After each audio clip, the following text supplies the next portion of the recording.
he was innocent. He was factually innocent. And he was never the shooter. He was never the person that did the killing. And I can't remember actually whether it was a shooting or some other weapon, but he was not the person who actually did the killing. It was someone else who testified against him and said, Glossop's the one that paid me to do it.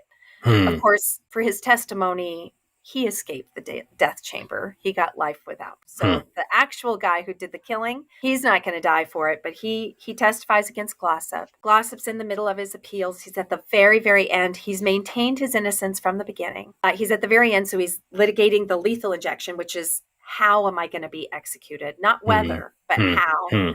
That's where the case came across my desk, where I see it. Goes up to the Supreme Court. The Supreme Court says, nah, go right ahead. So he goes back down. He loses in front of the Supreme Court, his lethal injection challenge.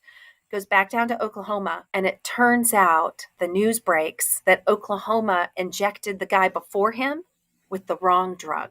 And then talked about covering it up. So that story breaks. Oklahoma's executions go on hold. And in the meantime, it is discovered that there was massive prosecutorial misconduct, willful prosecutorial misconduct, suggesting there was evidence in the prosecutor's file that the prosecutor knew about, that he was lying on the stand. Didn't disclose it, hid it. So this is like, now you're up to date in the last couple months. So the Attorney General of Oklahoma confesses constitutional error, says, this guy needs a new trial at the very least. The whole case rested on this guy. We now know that guy had, a bunch of problems and was lying, whatever. But we're confessing constitutional error. And the Oklahoma courts say, too bad, so sad, procedurally defaulted. You should have figured this out earlier.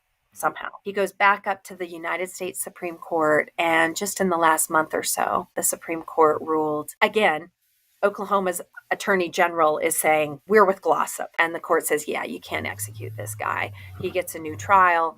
But even then, it was only a 5-4 decision.